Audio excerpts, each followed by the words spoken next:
Hey there, investors. This is Tyler from Augury Research. In this video, I'm going to go over the statement of cash flows for beginners. I'm going to try to keep this as simple as possible. I do not want to confuse anybody. I want people to understand this stuff, in a very simple fashion. I know there's a lot of videos out there on the cash flow statement. Some of them are confusing.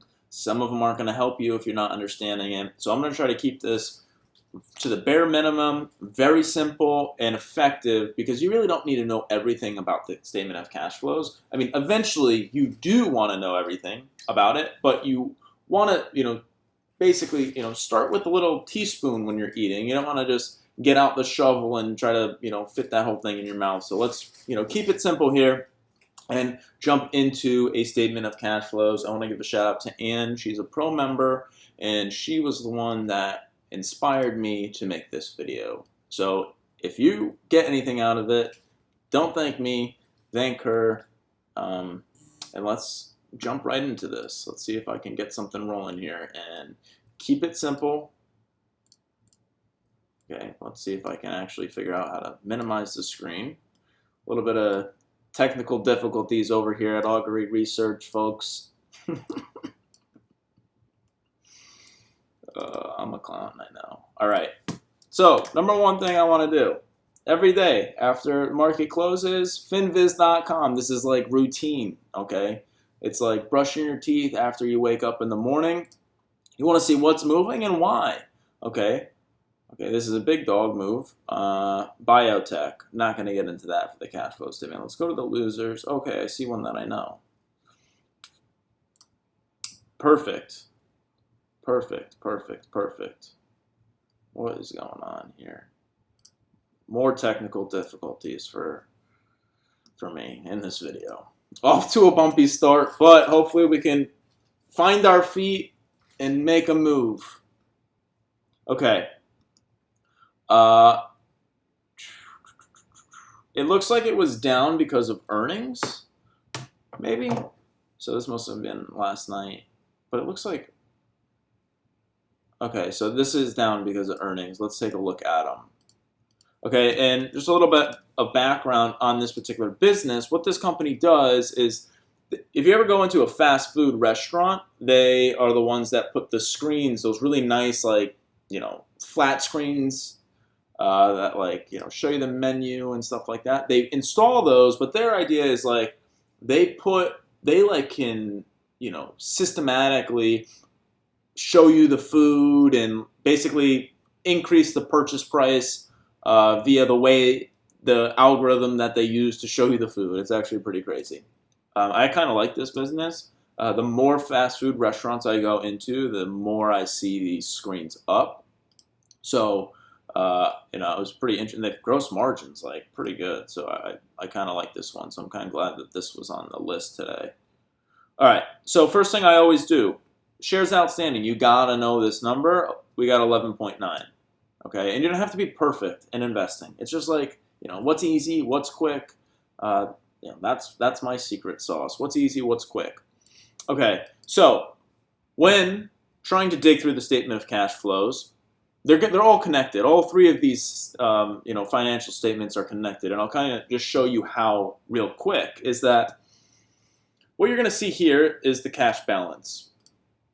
Now, let's pretend that we start at the income statement.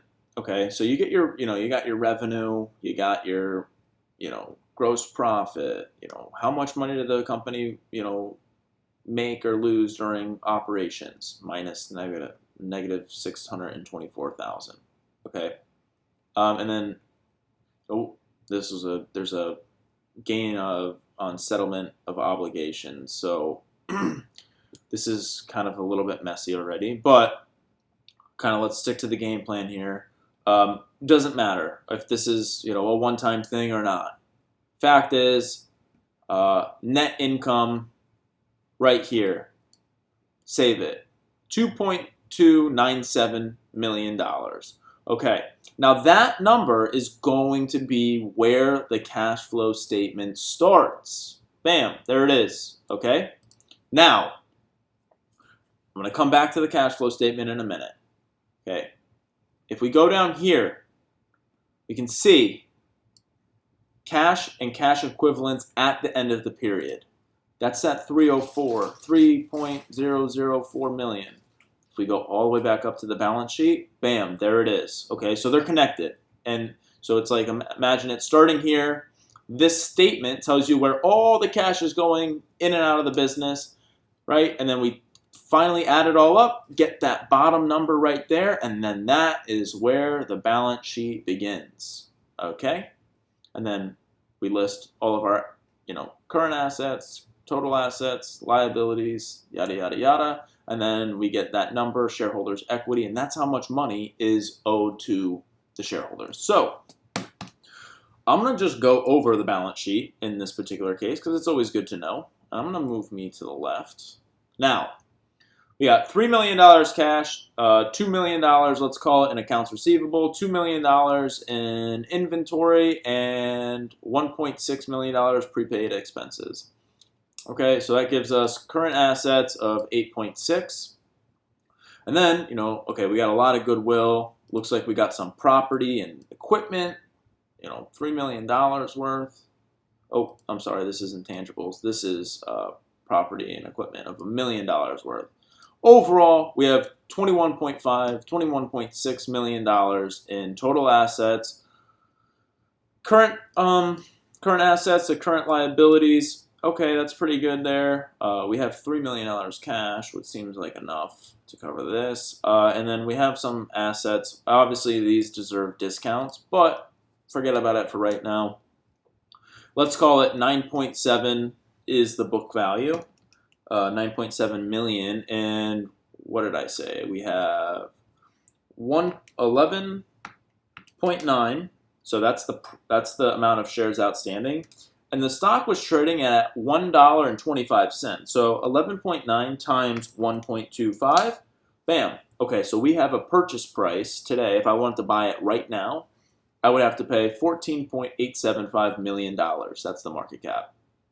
Okay, and we know that if I pay, 14.875, I'm getting a roughly, 9.7 million in value that is owed to me.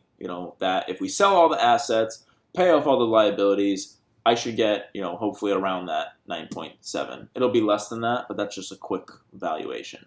Okay, that's the book value. Shareholders' equity equals book value.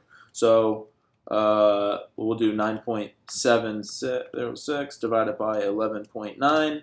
So that means we have 81.5 cents per share in book value. Okay, I'm going to look at the income statement real quick. Even though this is a cash flow statement video, we're just going to do the whole business. Pretty good. We're getting $8.3 million in sales and $4.1 million in gross profit. That's a healthy gross margin. That's like, 50%, if my math is right. Right? Yeah, 41 is half of 82. Okay, so pretty good. We have a decent amount of expenses, but that's normal. If we can continue to scale up, and this is one of the reasons why I like the business, is because look at that. That was very nice. We're really doing good business here. Okay, so if we could get back on track, I actually know that this company has some supply chain issues, and that's why I didn't really, wasn't too interested earlier. But now that I got so cheap, that the situation changed. I'm getting a lot more bang for my buck. I might like it here. So let's go right down into the cash flow statement. So how this kind of works is you start off with your net income, and then you add back, these things like depreciation, amortization. That's a non-cash expense, right? It's like you don't buy a car. Let's say you pay $10,000 for a car, and then everyone always says as soon as you drive it off the lot, it's worth $7,000. Let's call it. Okay. Well, that's probably true. Except in today's world, the cars are like appreciating in value. It's crazy. But, when you buy that $10,000 car, it's not like, you give the guy $10,000, but it's not like, the car takes money from you every month. It just loses value. You already put out that cash.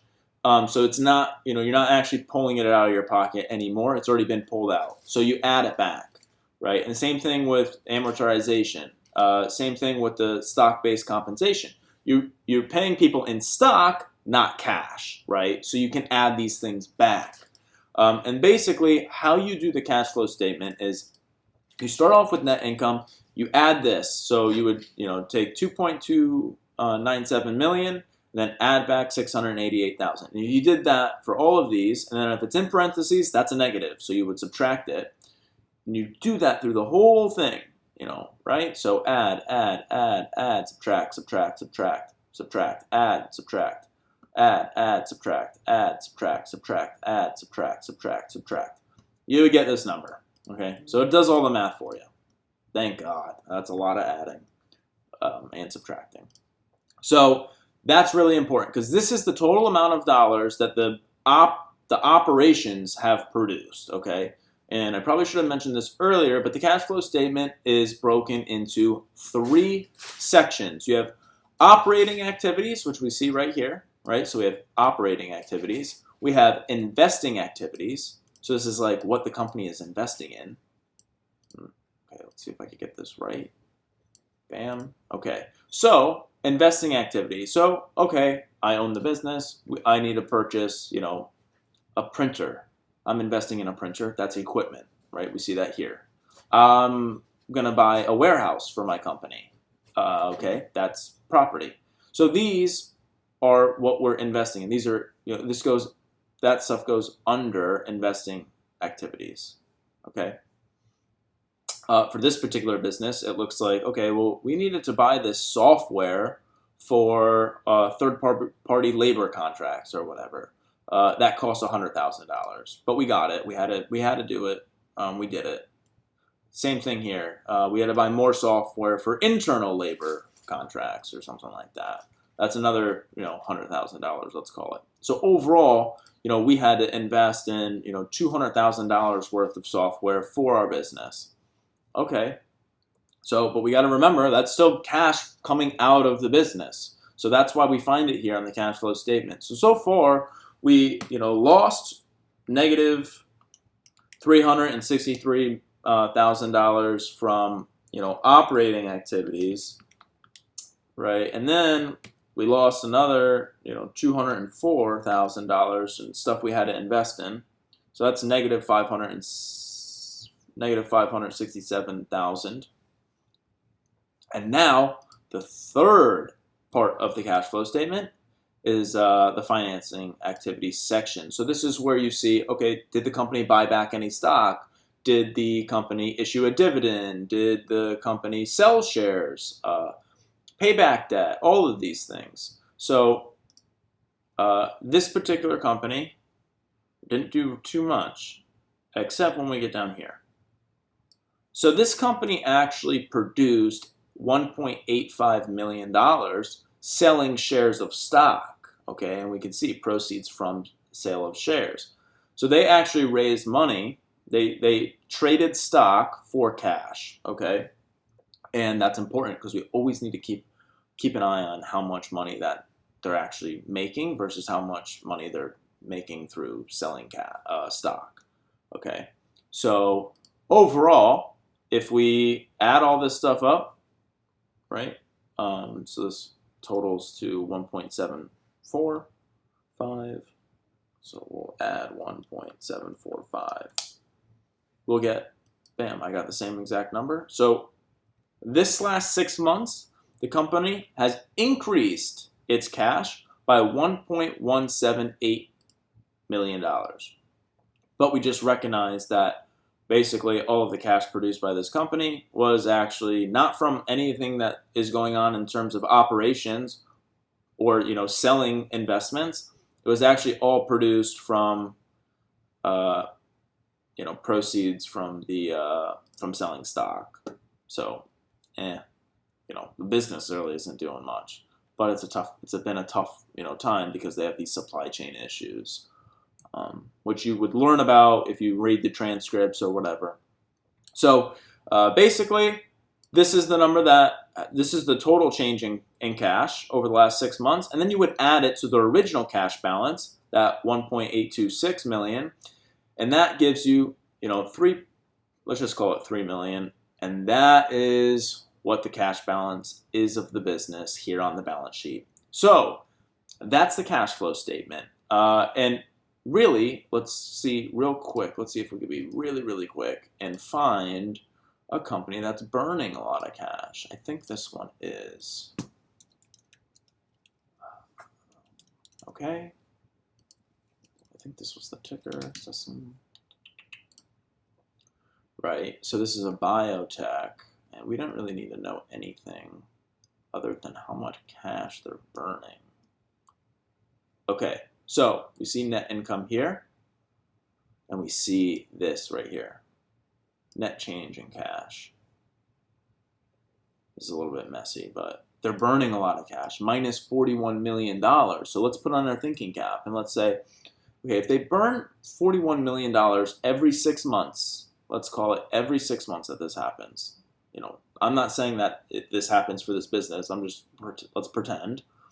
Then when we go up to the cash balance and go, okay, well, if they burn, what did I say? I'm sorry, $41 million every 6 months, how much time do they got, right? So you would take 151, that's how much cash they have, divided by 41 million.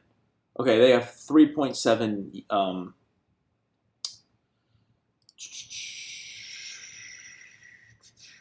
this company, I'm sorry, 41 million, $82 million a year. They have 1.8 years left of cash, right? So that would be important to know if you're buying a biotech, because, or a, you know, any drug company, because it costs a lot of money. You're constantly burning money. This is the hard part about biotechs, is you're constantly burning money in hopes that these drugs hit, and then if they hit, people will pay, you know, they'll produce a ton of money. But it's like you don't have any revenue until you know, your drug is FDA approved and you can sell it. So it's like all about managing the cash balance. And that's why I read a tweet the other day. It's like, you know, some guy put on Twitter, you know, something stupid like, you know, TAM is the most important thing in biotech investing. Well, no, it's the cash balance, buddy. It's like literally the only thing that matters. If you don't manage, you could have the greatest drug in the world. If you don't have the cash to produce it, it ain't going to be that good. And a well-run biotech company, you have a management team that runs the cash balance the right way, will maximize the value for shareholders. So it is very, very important. That guy obviously doesn't know what he's talking about. But then again, neither do I. So that's the cash flow statement. I hope it helped. I know it was a little bit iffy, but that was a quick rundown. If you guys are interested in that CREX business, take a look at it. Let me know what you think in the comments below. I know I kind of like it. I'm going to probably give it a deep dive over the next couple days. Oh, actually, I got to go out of town. I'm going to Boston. But when I get back from Boston, I'm going to try to give that one a nice hard look, because it looks like it might be a steal at these prices. So check it out. Let me know what you guys think in the comments below. And until next time, I'll be seeing you. Happy trading. Peace.